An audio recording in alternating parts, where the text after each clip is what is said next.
Hi friends, मैं आकांक्षा Sharma GK with आकांक्षा में आपका स्वागत करती हूँ। फ्रेंड्स, आज हम यूनिट 6 का बहुत महत्वपूर्ण टॉपिक पढ़ने वाले हैं। आप ये देख रहे हैं कि मैं केवल वही टॉपिक पढ़ा रही हूँ जो बहुत ज़्यादा इम्पॉर्टेंट है, और मैंने पहले भी आपको बोला है कि छोटे छोटे टॉपिक से इस बार बहुत सारे क्वेश्चन बनने वाले हैं, और आप लोगों को वही नहीं समझ में आ रहा है कि कहाँ से क्या, क्योंकि सिलेबस को एकदम एक्सटेंड करके लिख दिया है। कोई भी टॉपिक है, जैसे कि पहले अर्थशास्त्र मतलब अर्थशास्त्र हमको सब करना रहना था, बैंकिंग भी करना था, और वित्तीय संस्थान गैर वित्तीय संस्थान अलग तो जब भी वो सिलेबस से पेपर हमारा बनता था तो उतना ज़्यादा अर्थशास्त्र में एक टॉपिक का वेटेज नहीं होता था। लेकिन इस बार पूरा का पूरा अर्थशास्त्र नहीं दिया है, अर्थशास्त्र में भी टॉपिक बता दिए हैं, मेंशन कर दिया है कि ये आएगा, तो आपको वही टॉपिक को मेनली करना है। तो वही आज हम पढ़ने वाले हैं। छोटे छोटे टॉपिक करके मैंने बहुत सारे टॉपिक निपटा दिए हैं आपके, जैसे कि खाद्य प्रसंस्करण। आपको ये सभी वीडियोज़ टेलीग्राम चैनल पर मिल जाएंगे। टेलीग्राम चैनल में आप स्क्रॉल करेंगे तो पूरे प्रीवियस वीडियोस आपको मिल जाएंगी। साथ में आप प्लेलिस्ट में भी देख सकते हैं हमारे यूट्यूब के चैनल की। उसमें आपको MPPSC क्रैश कोर्स करके एक नाम मिलेगा, उसमें आप अंदर जाएंगे तो वहाँ पे सभी पूरी वीडियोस जो मैंने अभी पिछले जो मैंने 15 से 20 दिन में वीडियो बनाई वो ज़रूर देखिएगा, क्योंकि वो बहुत ज़्यादा इंपॉर्टेंट है। इसकी PDF आपको हमारे MPPSC के प्री के पेड ग्रुप और टेस्ट ग्रुप में मिलेंगी। ये ग्रुप आपको मेरे नोट्स लेने पर ही मिलते हैं। इसी तरह मेंस के जो ग्रुप है वो भी आपको मेंस के नोट्स के साथ मिलते हैं। तो चलिए स्टार्ट करते हैं। नोट्स के बारे में हम आगे बात करेंगे। 70 महत्वपूर्ण प्रश्न, इनको यहीं रट डालिएगा ताकि आपको ये याद हो जाए। और अगर आप राइट करते हैं नोट से, तो बहुत सारे लोग इधर ही से ही बनाते हैं, तो वो भी कर सकते हैं। सबसे पहला क्वेश्चन आपसे पूछेंगे कि वित्तीय संस्थाएं जो होती हैं किस प्रकार की होती हैं या कितने प्रकार की होती हैं। तो वित्तीय संस्थाएं नॉर्मली सामान्यतः दो प्रकार की होती है, एक होती है संस्थागत और एक होती है गैर संस्थागत। संस्थागत क्या होता है? संस्थागत क्या होता है कि जैसे कि कोई संस्था हमको ऋण प्रदान कर रही है, और गैर संस्थागत मतलब जो कोई संस्था नहीं है, हम किसी व्यक्तिगत ऋण ले रहे हैं, किसी व्यक्ति से ऋण ले रहे हैं, तो वो गैर संस्थागत होता है। संस्थागत में जो होते हैं बैंकिंग आ जाते हैं, क्षेत्रीय ग्रामीण बैंक आ जाते हैं, सहकारी बैंक आ जाते हैं, वाणिज्यिक बैंक आ जाते हैं। तो इसको दो भागों में बांटते हैं, राष्ट्रीय और राज्य संस्थागत बैंकों। गैर संस्थागत में कौन कौन आ जाते हैं? साहूकार आ जाता है, जो सेठ आ जाते हैं, जो व्यक्ति को पर्सनली जो ब्याज लेकर ऋण प्रदान करते हैं, वो गैर संस्थागत ऋण कहलाते हैं। इनके कारण ही जो हमारे भारत की जो दुर्दशा है ग्रामीण क्षेत्रों की बहुत ज़्यादा बिगड़ गई है। तो इस प्रकार से याद रखिएगा, वित्तीय संस्थाएं दो प्रकार की होती हैं, एक संस्थागत और एक गैर संस्थागत। संस्थागत जो संस्थागत रूप से होते हैं, जैसे कि बैंकिंग सिस्टम है। मौद्रिक बाजार क्या होता है? जो मौद्रिक बाजार एक प्रकार का ऐसा बाजार होता है जो अल्पकालीन और मध्यकालीन ऋण आवश्यकताओं को पूरा करता है। मौद्रिक बाजार क्या होता है? जो अल्पकालीन और मध्यकालीन आवश्यकताओं को पूरी करता है।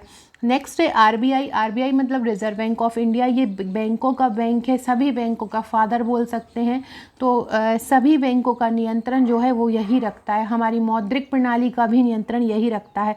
तो RBI की स्थापना कब हुई थी? वेरी इंपॉर्टेंट क्वेश्चन, और याद भी होगा आप लोगों को, 1 अप्रैल 1935 में हुई थी। RBI का मुख्यालय कहाँ है? RBI का मुख्यालय मुंबई में है। RBI का क्षेत्रीय कार्यालय कहाँ है? RBI के 4 क्षेत्रीय कार्यालय हैं, एक कोलकाता, एक दिल्ली, एक चेन्नई और एक मुंबई। इस प्रकार से 4 क्षेत्रीय कार्यालय हैं RBI के। RBI का प्रथम गवर्नर कौन है? Osborne Smith. RBI का प्रथम गवर्नर कौन है? ऑसबॉर्न स्मिथ RBI का प्रथम गवर्नर है। RBI के वर्तमान गवर्नर कौन है? तो RBI के वर्तमान गवर्नर है शक्तिकांत दास। RBI के वर्तमान गवर्नर कौन है? शक्तिकांत दास हैं। अनुसूचित बैंक किसे कहते हैं? देखिए, जो बैंक होते हैं, वाणिज्यिक बैंक होते हैं, याद रखिएगा, जो वाणिज्यिक बैंक होते हैं, वाणिज्यिक बैंक दो प्रकार के होते हैं। एक होता है अनुसूचित बैंक और एक होता है गैर अनुसूचित। ये वहाँ SC ST कैटेगरी में मत ले जाइएगा, तो ये अलग होते हैं, एक अनुसूचित और एक गैर अनुसूचित। अनुसूचित उनको बोलते हैं जिनको RBI अधिनियम 1934 की द्वितीय अनुसूची में शामिल करा जाता है। ये आप नियम याद रखिएगा कि ऐसे बैंक जिनको RBI अधिनियम 1934 की द्वितीय अनुसूची में शामिल किया जाता है अनुसूचित बैंक कहलाते हैं, और जिनको शामिल नहीं किया जाता है वो गैर अनुसूचित बैंक कहलाते हैं।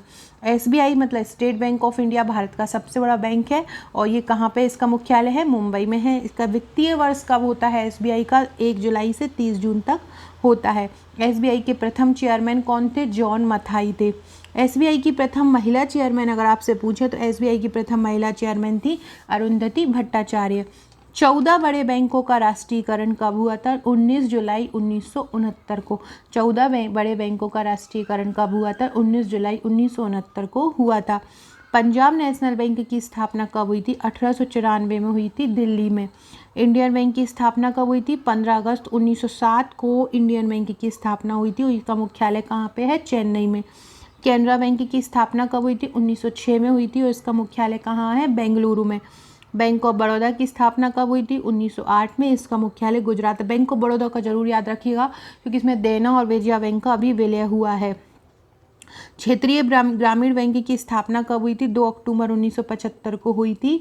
और क्षेत्रीय ग्रामीण बैंक में केंद्र सरकार का कितना प्रतिशत होता है, यह पूछा जा सकता है। तो ये 50% केंद्र सरकार देती है, 15% राज्य सरकार देती है और 35% जो बैंक स्पॉन्सर रहता है, जो स्पॉन्सर करता है, वो प्रदान करता है। तो इस प्रकार से 50% केंद्र सरकार, 15% राज्य सरकार और 35% स्पॉन्सर बैंक। वर्तमान में भारत में कितने क्षेत्रीय बैंक है? वर्तमान में भारत में 43 क्षेत्रीय बैंक है। वर्तमान में भारत में कितने क्षेत्रीय बैंक है? 43। भारत में विदेशी बैंक कितने हैं? 4 है। कौन कौन से? City bank, standard bank, chartered bank और HSBC। ये मुख्य 4 विदेशी बैंक है जिनकी शाखाएं भारत में ज़्यादा है। जिन बैंक का क्रियाकलाप सहकारिता के आधार पर होता है वो कौन से बैंक कहलाते हैं? सहकारी बैंक कहलाते हैं। भूमि विकास बैंक की स्थापना कब हुई थी? भूमि विकास बैंक की स्थापना 1929 में हुई थी, मद्रास में। भूमि विकास बैंक की स्थापना कब हुई थी? 1929 में हुई थी, मद्रास में।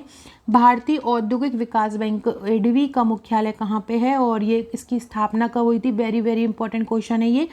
तो भारतीय औद्योगिक विकास बैंक जो एडवी है वो 1 जुलाई 1964 को बना। मुख्यालय इसका मुंबई में है। नाबार्ड की स्थापना, जो राष्ट्रीय ग्रामीण बैंक है, इसकी स्थापना कब हुई थी? तो ये राष्ट्रीय कृषि ग्रामीण बैंक है, ये इस याद रखिएगा। तो इसकी कब स्थापना हुई थी? 12 जुलाई 1982 को हुई थी। मुख्यालय इसका मुंबई में है। और आपसे पूछे कि नाबार्ड की स्थापना किस समिति की सिफारिश पर हुई थी? तो सेवा रमन समिति की सिफारिश पर हुई थी। नाबार्ड में कितने प्रतिशत हिस्सेदारी भारत सरकार की है? तो नाबार्ड में 99% हिस्सेदारी भारत सरकार की है और 1% हिस्सेदारी RBI की है। ये भी याद रखिएगा, इम्पॉर्टेंट पॉइंट है कि नाबार्ड में 99% हिस्सेदारी भारत सरकार की है और 1% हिस्सेदारी RBI की है। भारतीय औद्योगिक पुनर्निर्माण बैंक की स्थापना कब हुई थी? 1984 में हुई थी। भारतीय लघु उद्योग विकास बैंक, जिसको सिडबी बोलते हैं, लघु उद्योगों के लिए ये ऋण प्रदान करता है। इसकी स्थापना कब हुई थी? 1989 में। सिडबी का मुख्यालय कहाँ है? लखनऊ में। फ्रेंड्स, डिस्क्रिप्शन बॉक्स में आपको हमारे व्हाट्सएप और टेलीग्राम ग्रुप का लिंक मिल जाएगा, तो वहाँ से जुड़ जाइएगा। और अगर आप हमारे नोट्स लेना चाहते हैं तो नोट्स परचेस कर सकते हैं। टोटल जो नोट्स प्री प्लस मेंस के आपको 68 बुकलेट मिलेंगी जो आपके घर पे पहुंचेंगी। आप इनकी सॉफ्ट कॉपी भी ले सकते हैं। मेंस की और प्री की टेस्ट सीरीज़ की आपको सॉफ्ट कॉपी मिल जाएंगी। 45 बुकलेट मेंस की है जिसमें से 25 बुकलेट फर्स्ट से 6 पेपर तक के नोट्स हैं। 12 फाइल आपकी 3 मार्कर की हैं और 8 फाइल आपकी सॉल्व पेपर की हैं। इसी प्रकार 16 फाइल प्रीलिम्स की हैं प्लस 3 फाइल आपकी टेस्ट सीरीज़ की। इसी ये पूरा पैकेज मिला के 68 हो जाता है। इनके साथ आपको 25 पेड ग्रुप मिलते हैं। इन 25 पेड ग्रुप में आपको रेगुलर, जब भी मेंस आपका प्रीलिम्स हो जाएगा तो वहाँ पे अपडेट दिया जाएगा, नए नए आंसर्स फ्रेमिंग दिए जाएंगे। करंट से संबंधित कोई क्वेश्चन बनता है तो वो आपको यहाँ पे दिया जाएगा और भी बहुत सारी चीज़ें आपको यहाँ पे उपलब्ध कराई जाएंगी। तो आप इसको ज्वाइन कर सकते हैं, ये टेस्ट ले सकते हैं।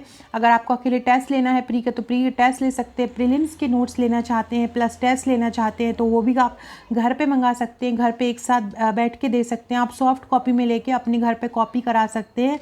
तो दोनों ही फॉर्म उपलब्ध हैं और सबके साथ आपको एक पेड ग्रुप मिलेगा। ग्रुप में हम लगातार आपसे जुड़े रहते हैं, लगातार आपको इंपॉर्टेंट चीज़ें देते हैं, जैसे कि इस तरह की PDF जो है एक शॉर्ट तरीके से बनाकर आपको दे दी जाती है ताकि आपका रिवीजन बहुत अच्छे से हो पाए।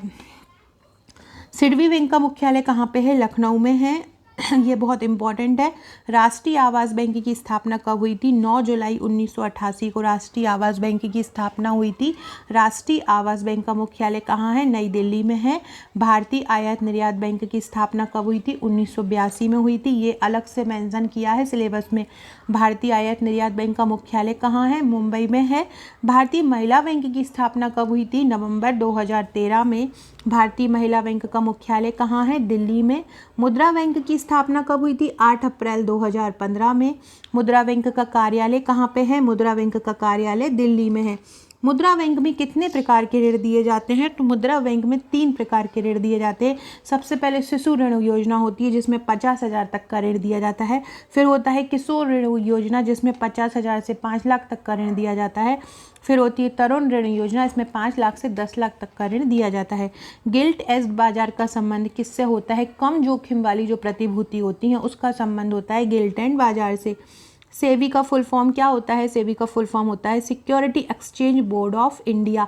Security exchange board of India होता है सेबी का फुल फॉर्म। और इसकी स्थापना कब हुई थी? 12 अप्रैल 1988 को सेबी की स्थापना हुई थी। सेबी का क्षेत्रीय कार्यालय कहाँ? सेबी के 4 क्षेत्रीय कार्यालय हैं। एक है दिल्ली, एक है कोलकाता, एक है चेन्नई और एक है अहमदाबाद। इसको वैधानिक मान्यता कब मिली थी सेबी को? तो भारतीय प्रतिभूतियों विनिमय बोर्ड 1992 अधिनियम के द्वारा इसको वैधानिक मान्यता मिली थी। इसकी संगठनात्मक संरचना के इसमें एक अध्यक्ष होता है जो भारत सरकार द्वारा नियुक्त होता है। 2 सदस्य केंद्रीय वित्त मंत्रालय के होते हैं, 1 सदस्य आरबीआई का होता है और 5 सदस्य भारत सरकार द्वारा नियुक्त होते हैं। तो ये याद रखिएगा कि इसमें एक अध्यक्ष होता है, 2 सदस्य केंद्रीय वित्त मंत्रालय के होते हैं, 1 सदस्य आरबीआई का होता है, मतलब 3 हो गए, और 5 सदस्य भारत सरकार द्वारा होते हैं, मतलब 8 सदस्य होते हैं और एक अध्यक्ष होता है सेबी में। नेक्स्ट है एनएसई। क्या होता है? एनएसई मतलब नेशनल स्टॉक एक्सचेंज। एनएसई की स्थापना कब हुई थी? 1992 में हुई थी। एनएसई का मुख्यालय कहाँ है? मुंबई में है। और इसका बेंचमार्क क्या बोलते हैं? निफ्टी होते हैं। और इसकी शुरुआत निफ्टी की 1996 में। एनएसई के अध्यक्ष कौन है? गिरीश चंद्र चतुर्वेदी। कौन है? गिरीश चंद्र चतुर्वेदी। नेक्स्ट है बीएसई। बीएसई का मतलब होता है बॉम्बे स्टॉक एक्सचेंज। बीएसई का मतलब क्या होता है? बॉम्बे स्टॉक एक्सचेंज होता है और इसकी स्थापना 1875 में हुई थी। इसका कार्यालय बम्बई में है। और बेंचमार्क की बात करें तो बेंचमार्क है इसका सेंसेक्स। सेंसेक्स का फुल फॉर्म क्या होगा? Sensitive index. सेंसेक्स का फुल फॉर्म क्या होगा? Sensitive index. इसके अध्यक्ष कौन है? विक्रमाजीत सेन। एशिया का पहला और सबसे तेज स्टॉक एक्सचेंज कौन सा है? सेंसेक्स ही है। आपसे पूछें एशिया का पहला और सबसे तेज स्टॉक एक्सचेंज कौन सा है? सेंसेक्स है। फ्रेंड्स, वीडियो अच्छी लगती है अगर आपको मेरी, तो आप प्लीज़ कमेंट ज़रूर कीजिएगा। आप लोग के कमेंट्स पढ़ के मुझे बहुत अच्छा लगता है। और अगर कोई भी चीज़ आपको उसमें गलत लगती है तो वो भी आप कमेंट बॉक्स में बताइएगा। और चैनल को सब्सक्राइब कीजिएगा। और अगर आपको वीडियो अच्छा लगता है तो एक शेयर ज़रूर किया कीजिए।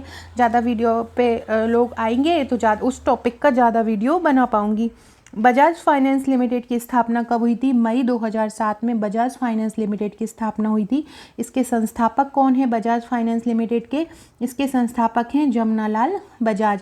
इसका मुख्यालय कहाँ पे है? इसका मुख्यालय है पुणे में। इसका मुख्यालय कहाँ है? इसका मुख्यालय है पुणे में। इसके अलावा Muthoot finance limited. Muthoot finance limited की स्थापना कब हुई थी? 1939 में हुई थी। मुथूट फाइनेंस लिमिटेड की स्थापना कब हुई थी? 1939 में हुई थी। और इसका मुख्यालय कहाँ है? कोच्चि, केरल में है। आदित्य बिरला ये जो अभी पढ़ा रही हूँ ना, ये गैर वित्तीय संस्थान है। तो ये भी आप अलग से टॉपिक दिया हुआ है, गैर वित्तीय संस्थान। तो ये कब हुई इनकी स्थापना और इनका मुख्यालय कहाँ, ये इम्पॉर्टेंट बन जाता है। आदित्य बिरला फाइनेंस लिमिटेड की स्थापना 1991 में, मुख्यालय मुंबई में। L&T फाइनेंस लिमिटेड की स्थापना 1993 में, मुख्यालय मुंबई में। पावर फाइनेंस कॉरपोरेशन लिमिटेड की स्थापना 1986 में, मुख्यालय दिल्ली में। Shri Ram transport finance company limited की स्थापना 1979 में हुई थी और मुख्यालय इसका मुंबई में था। Mahindra and Mahindra Mahi financial services limited की स्थापना कब हुई थी? 1991 में हुई थी और इसका मुख्यालय मुंबई में है। HDB वित्तीय संस्थाएं की स्थापना कब हुई थी? 2007 में और इसका मुख्यालय भी कहाँ है? मुंबई में है। चोल मंडलम निवेश वित्त कंपनी की स्थापना कब हुई? 1978 में हुई और इसका मुख्यालय है चेन्नई में। टाटा कैपिटल वित्तीय सेवा लिमिटेड की स्थापना 2007 में हुई, मुख्यालय मुंबई में है और संस्थापक जो टाटा कैपिटल है तो रतन टाटा ही है। सो फ्रेंड्स, ये थे 70 क्वेश्चन, वेरी वेरी इंपॉर्टेंट। फिर भी और भी अगर कोई मुझे लगता है तो मैं वीडियो के थ्रू आपको कवर करा दूंगी। इसकी PDF MPPSC प्रीलिम्स के ग्रुप में मिल जाएगी, तो आप वहाँ से ले सकते हैं। इस प्रकार की फाइल आपको MP स्पेशल की मिलेंगी। ये 12 फाइल आपको 3 मार्कर की मिलेंगी। ये प्रीवियस ईयर सॉल्व पेपर मिलेंगी आपको। और ये MPPSC प्रीलिम्स की 16 फाइल मिलेंगी और ये पूरा 68 बुकलेट का पैकेज मिलेगा। बंडल आपके बॉक्स आपके घर पे पहुंचेगा एक बड़ा, और दो, अगर आप प्री और मेंस के लेते हैं 2 बॉक्स आपके घर पहुंचते हैं, और आप मेंस का लेते हैं तो 1 बॉक्स आपके घर पहुंचता है। और इस प्रकार से ये टेस्ट सीरीज़ आपको मिलेगी उसी के साथ। इसमें आपको 10,000 बहुत इंपॉर्टेंट प्रश्न रहेंगे, साथ में एक ग्रुप मिलेगा जो आपके लिए बहुत इंपॉर्टेंट रहेगा। ग्रुप में बहुत इंपॉर्टेंट तैयारी आपको कराई जाती। और भी जो टॉपिक आप करवाना चाहते हैं उसकी उस टॉपिक का नाम लिख के मुझे कमेंट कीजिएगा। Okay friends, thank you.